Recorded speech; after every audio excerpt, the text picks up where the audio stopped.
चाहे आपकी उम्र 25 साल की हो, 35 साल की हो, 40 से आप ऊपर हो, या आप कुलकर्णी साहब की तरह 77 साल के जवान इंसान हो, आपके लिए हमारे पास बेहतरीन फंड्स हैं।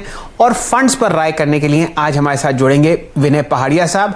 आप फंड मैनेजर हैं यूनियन बैलेंस्ड एडवांटेज फंड के, जो कुलकर्णी साहब का पोर्टफोलियो का हिस्सा है। तो पहाड़िया साहब, स्वागत है आपका फायदेमंद फंड्स पर, और चर्चा आपसे शुरू करते हैं। बताइए किस तरीके से आप फिलहाल बाजार में ये एक हल्का सा लाल निशान आते हुए देख रहे हैं। क्या आपका रुझान है? क्या ये लाल निशान आपको बढ़ता हुआ दिखेगा, या ये सिर्फ एक मोमेंटरी ड्रॉप इन प्राइसेस है? बहुत बहुत धन्यवाद शैव जी, मुझे इनवाइट करने के लिए शो पर। जैसा कि आपने कहा कि आज के दिन थोड़ा लाल निशान है, markets have fallen a bit, लेकिन एक चीज़ हमें बहुत इम्पॉर्टेंट चीज़ ध्यान रखनी चाहिए कि इक्विटी जो इन्वेस्टिंग का जो एक सिस्टम होता है वो लॉन्ग टर्म के लिए होता है। शॉर्ट टर्म में, जैसे शॉर्ट टर्म माने 3 महीने, 6 महीने, इवन साल भर को शॉर्ट टर्म ही कहा जाएगा। शेयर मार्केट हमेशा वॉलेटाइल रहेगा, लेकिन अगर आप 3 साल या 5 साल या 7 साल की अवधि के पॉइंट ऑफ व्यू से देखें, जिसके लिए आप नॉर्मली इन्वेस्ट करते हैं, तो इक्विटी में इन्वेस्ट करना हमेशा फ़ायदेमंद रहता है। और इसी के लिए मैं एडवाइस करता हूँ सभी इन्वेस्टर्स को आपके चैनल के माध्यम से कि शॉर्ट टर्म की वॉलेटिलिटी पे ज़्यादा ध्यान न दें, लॉन्ग टर्म में ध्यान दें। और इक्विटी एक लॉन्ग टर्म इंस्ट्रूमेंट है, और इसीलिए ज़्यादा ग्रीड में ना आए और ज़्यादा घबराहट भी ना करें। जब मार्केट गिरता है तो घबराएं नहीं, और जब मार्केट बहुत ज़्यादा बढ़ता है तो एक ग्रीड के चलते मार्केट में निवेश नहीं करें। बिल्कुल पहाड़िया जी, ये तो आपने गुरु मंत्र दे दिया है। लंबी अवधि के निवेशक के लिए थोड़ा सा संयम बरतना चाहिए उन्हें, और धीरज से काम लेना चाहिए। लेकिन देखिए, कोविड का माहौल है, ऐसे में एज अ फंड मैनेजर आपकी जो सिचुएशन है वो काफी चैलेंजिंग हो जाती है। मुझे ये बताएं कि अब क्योंकि हम सब सुन रहे हैं globally second wave of Covid की भी आशंका यहाँ जताई जा रही है, कई जगह पर शुरू भी हो गई है। अब ऐसे देखते हुए आप किन सेक्टर्स पर फोकस कर रहे हैं? कुछ सेक्टर्स जो कि हमें आपके पोर्टफोलियो में दिखाई दे रहे हैं, खासतौर से अगर मैं बैलेंस एडवांटेज फंड की बात करूं तो यूटिलिटीज पे आपका फोकस है, टेलीकॉम पर है, फाइनेंशियल में है। क्या क्या चैलेंजेस आपको इन सेक्टर्स में आते हुए दिखाई दे रहे हैं, और आपका फोकस अब किन पर और बढ़ेगा? कविता जी, हम जिस हिसाब से बैलेंस्ड एडवांटेज फंड को रन करते हैं वो once again long term investor को देख के रन करते हैं। तो इसको एक्चुअली मैं 2 पार्ट में डिवाइड करूंगा। सबसे पहली बात कि कोविड के चलते मार्केट में वॉलेटिलिटी है, तो हम उसे कैसे डील करते हैं? तो हम उसे डील करते हैं हमारे एक जो इन्वेस्टमेंट प्रोसेस है उससे। और वो इन्वेस्टमेंट प्रोसेस एक इस तरह का गूगल मैप्स की तरह का एक सिस्टम है।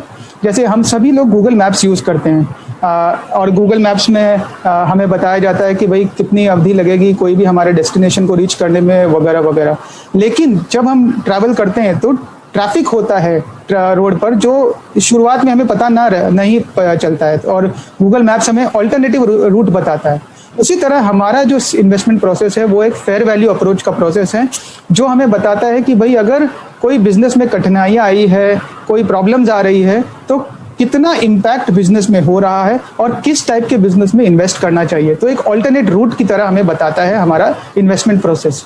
ये फेयर वैल्यू अप्रोच हमने बैलेंस एडवांटेज फंड में भी यूज़ किया है, जिसके चलते हमें ये अंडरस्टैंडिंग हुई कि मार्केट जितना गिरा था मार्च में, वो एक एक्सेसिव फॉल था, जिसके वजह से हमने हमारा इक्विटी एलोकेशन सिग्निफिकेंटली इंक्रीज कर लिया था। आपको एक पर्सपेक्टिव देने के लिए बताऊं कि जैसे जनवरी में हमारा एलोकेशन करीब 52% के आसपास था इक्विटी में, और ये 52% मार्च एंड में करीब 74% के आसपास हो गया।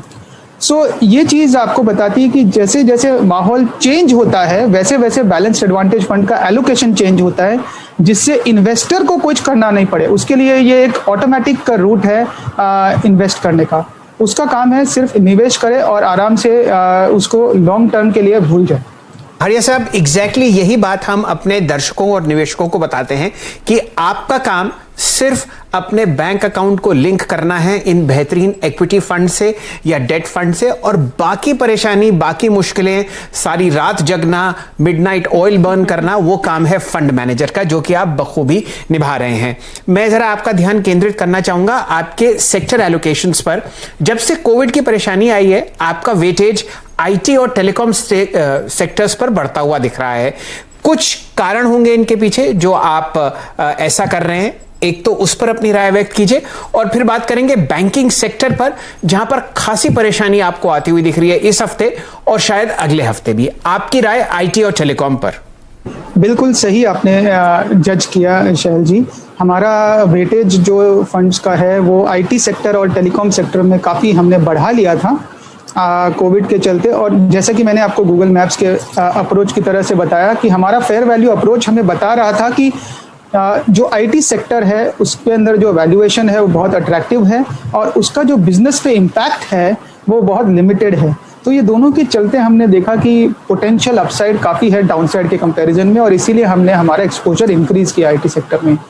दूसरी बात करते हैं टेलीकॉम सेक्टर की, तो वहाँ इंडिया के नंबर 1 ब्रोकर जीरोधा के साथ जुड़िए, जहां पर आपका ब्रोकरेज कुछ भी नहीं लगेगा। ब्रोकरेज लगेगा तो सिर्फ इंट्राडे ट्रेड में, वह भी सिर्फ 20 रुपए। तो दोस्तों, अकाउंट ओपनिंग की लिंक डिस्क्रिप्शन में है, जाइए लिंक पर क्लिक करके जीरोधा में अकाउंट ओपन कराइए। एक मल्टी ईयर अपॉर्चुनिटी हमें नजर आ रही है, बिकॉज सेक्टर कंसोलिडेट हो रहा है और काफ़ी अवधि के बाद हमें कुछ प्राइसिंग पावर नजर आ रहा है, जिसके वजह से जो सेक्टर के जो पार्टिसिपेंट्स हैं उनके return on capital significantly improve होने की एक्सपेक्टेशंस है हमारी एनालिस्ट टीम को, जिसके चलते हमें ये पूरा सेक्टर भी अट्रैक्टिव लग रहा है। सो ये दो सेक्टर हमने हमारा सिग्निफिकेंटली एक्सपोजर बढ़ाया है पिछले 4 से 6 महीने में। चलिए, 6 महीने में आपने ये भी देखा है कि नैस्डैक पे जो शानदार रैली आई है वो सिर्फ और सिर्फ आईटी स्टॉक्स पर आती हुई दिख रही है, और हम सब लोग वाकिफ हैं फैंग से, यानी कि फेसबुक, अमेजन, नेटफ्लिक्स, गूगल, और अब तो उसमें टेस्ला भी जुड़ गया है। तो आप यूँ समझिए, पता नहीं टी शायद साइलेंट है, लेकिन बहुत जबरदस्त वहां पर रैली आती हुई दिख रही है। और वही बात कविता जी आपको अनेक पोर्टफोलियोज में आती हुई दिखेगी। आईटी और टेलीकॉम हर जगह ओवरवेट है, और पहाड़िया साहब इससे बिल्कुल अलग नहीं है। विनय जी, एक प्रश्न और अब बात होगी बैंकिंग सेक्टर की। यहां पर कठिनाइयां बढ़ती हुई दिख रही हैं। सुप्रीम कोर्ट एक बहुत अहम केस सुन रहा है और 10 सितंबर को वहां पर यह हेयरिंग दोबारा आती हुई दिखेगी। चर्चा हो रही है ब्याज पर ब्याज देने की, और पूरा बैंकिंग सेक्टर यह कह रहा है कि भाई आप इसको अलग ना करें। अब आप बताइए, आपके हिसाब से इन परेशानी में क्या आप एवरेज लोअर करेंगे इस सेक्टर में, या आपका रुझान न्यूट्रल रहेगा?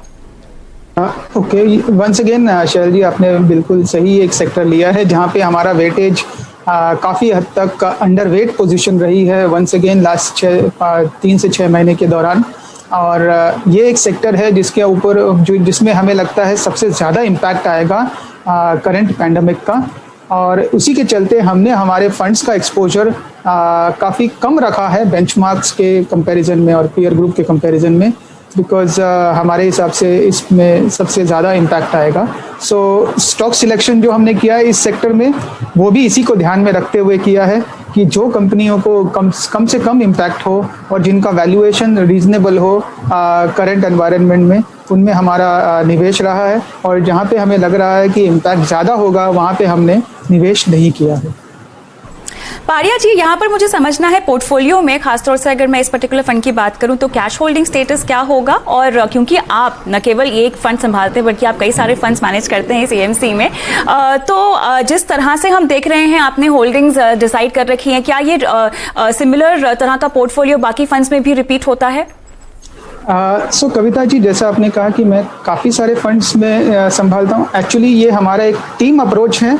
यूनियन म्यूचुअल फंड एक इंस्टीट्यूशन है जहाँ पे सारी टीम एक साथ काम करती है, तो फंड मैनेजर्स भी हैं मेरे साथ, और भी मेरे फंड मैनेजर्स हैं जो काम करते हैं। सो इसके लिए एक मिला जुला आउटकम है। So that is about the overall funds. Second, आपको मैं ये बताना चाहूँगा कि इस फंड में जो कैश पोजीशन आपने कहा, एक बहुत ही इंटरेस्टिंग क्वेश्चन है। ये फंड जो है बैलेंस्ड एडवांटेज फंड, ये एक ट्विन पॉकेट्स की तरह काम करता है। जैसे कि आप मान लीजिए आपके पास दो पॉकेट्स है, एक पॉकेट में है फिक्स्ड डिपॉजिट और दूसरी पॉकेट में है स्टॉक मार्केट में निवेश। दोनों में नॉर्मली हम लेट्स से इक्वल पैसे रखेंगे, लेकिन जब स्टॉक मार्केट सस्ता होता है तो हम हमारी फिक्स डिपॉजिट में से पैसे निकाल कर शेयर मार्केट में निवेश कर देते हैं, और शेयर मार्केट जब महंगा होने लग जाता है तो हम शेयर मार्केट में से पैसे निकाल कर फिक्स डिपॉजिट में डाल देते हैं। और ये बिल्कुल एक निवेशक के लिए एक ऑटोमेटिक सा सिस्टम हो जाता है, जिसके वजह से उसे एक एडवांटेज मिलता है, और इसीलिए इस फंड का नाम भी है बैलेंस्ड एडवांटेज फंड। जैसा कि मैंने कहा, जनवरी में हमारा इक्विटी एक्सपोजर करीब 52% था, 31 जनवरी के आसपास, और ये एक्सपोजर इक्विटी में हमारा मार्च एंड में इंक्रीज होके हो गया था कुछ 74%, क्योंकि मार्केट सस्ता हो गया था। हमने फिक्स डिपॉजिट जैसे फिक्स्ड इनकम में से पैसे निकाल कर इक्विटी में पैसे लगा दिए। इसी तरह ये फंड ये डिसीजंस लेता है कितना निवेश करना है शेयर मार्केट में, depending on markets attractiveness. Market जितना सस्ता होगा हम उतना ज़्यादा पैसा डालेंगे, जितना महंगा होगा हम उतना कम पैसा डालेंगे।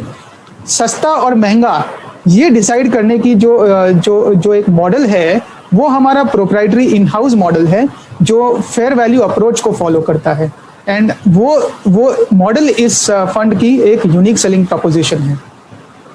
पहाड़िया साहब, बहुत ही शानदार तरीके से आपने समझाया कि दो जेबों में पैसे हैं, और जहां पर आपको अच्छा रिटर्न आता हुआ दिख रहा है तो आप दूसरी जेब को हल्का करके पहली जेब को भारी कर लेते हैं।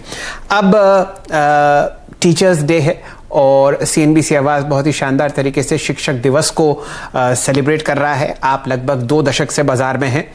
बताइए, कौन से ऐसे व्यक्ति हैं जिनकी वजह से आप ये बाजार में आए और उनका लेखन या उनका इन्वेस्टिंग स्टाइल आपको पसंद है और वो आपको मदद करता है बहुत ज़बरदस्त पैसा बनाने में? बिल्कुल। मैं ऐसा बताना चाहूँगा कि पैसा कमाने के लिए बहुत ज़्यादा इंटेलिजेंट होने की ज़रूरत नहीं है। उसके लिए जो ज़रूरत है वो है एक माइंडसेट की। इंटेलिजेंस से ज़्यादा इन्वेस्टिंग में माइंडसेट की ज़रूरत है, और जिसके पास वो माइंडसेट आ जाता है उसके पास एक पैसा कमाने की क्षमता भी आ जाती है। तो वो माइंडसेट लाने के लिए हर निवेशक को, कुछ इन्वेस्टर्स को पढ़ना चाहिए, कुछ फेमस इन्वेस्टर्स के बारे में पढ़ना चाहिए। जैसे फॉर एग्जांपल मैंने मेरे शुरुआती वर्षों में मैंने पढ़ा वॉरेन बुफे के लेखनों को। उनके सारे लेख फ्रीली अवेलेबल है इंटरनेट पर, वो एक बड़ा एडवांटेज था। वॉरेन बुफे ने स्टार्टिंग में हमारे काफ़ी थिंकिंग को इन्फ्लुएंस किया, किस तरह से वैल्यू को जज करना चाहिए, कितना मार्केट में हमें मार्जिन ऑफ सेफ्टी के ऊपर ध्यान देना चाहिए। फिर एक और इन्वेस्टर हैं फिलिप फिशर। ये इन्होंने लिखी है किताब common stocks and uncommon profits 1960 के दशक में। इन्होंने बल दिया है कंपनियों की ग्रोथ के ऊपर, कि किस तरह से हमें ग्रोइंग कंपनी के ऊपर ध्यान देना चाहिए और कौन सी ऐसी चीज़ें हैं कंपनियों में जो देखनी चाहिए, जिनके ऊपर हमें बल देना चाहिए लॉन्ग टर्म के पॉइंट ऑफ व्यू से। फिलिप फिशर ने एक बहुत ही अहम रोल प्ले किया है एक ग्रोथ स्टॉक्स के बारे में अंडरस्टैंडिंग लाने के लिए। तीसरे जो पर्सनैलिटी है वो है पीटर लिंच। पीटर लिंच ने एक बहुत ही फेमस बुक लिखी है one up on wall street, और मैं सलाह दूंगा सभी निवेशकों को वो इस किताब को पढ़ें। बहुत आसान लफ्ज़ों में लिखी गई है किताब। मैंने मेरे कॉलेज के ज़माने में पढ़ी थी, और बहुत ही अच्छी किताब है जो वंस अगेन बताती है कि डाइवर्सिफिकेशन बहुत ज़रूरी है, किस तरह से डिफरेंट टाइप्स के स्टॉक्स पोर्टफोलियो में होना ज़रूरी है, growing stocks, turn around stocks, slow growing stocks वगैरह वगैरह। तो यहाँ पे एक और जितना बांटा जाए उतना बेहतर होता है। और पहाड़िया जी, आपने समय निकाला आज, न सिर्फ आपने अपने फंड्स पर बात की है, बल्कि टीचर्स डे के मौके पर लोगों को किन किन निवेश गुरु को फॉलो करना चाहिए, किस किस तरह के ज्ञान के मोती उनसे लेने चाहिए, उस पर भी आपने उनको डायरेक्शन दिया है। बहुत बहुत शुक्रिया आपका फायदेमंद फंड्स में आज शामिल होने के लिए। इंडिया के नंबर 1 ब्रोकर जीरोधा के साथ जुड़िए, जहां पर आपका ब्रोकरेज कुछ भी नहीं लगेगा। ब्रोकरेज लगेगा तो सिर्फ इंट्राडे ट्रेड में, वह भी सिर्फ 20 रुपए। तो दोस्तों, अकाउंट ओपनिंग की लिंक डिस्क्रिप्शन में है, जाइए लिंक पर क्लिक करके जीरोधा में अकाउंट ओपन कराइए।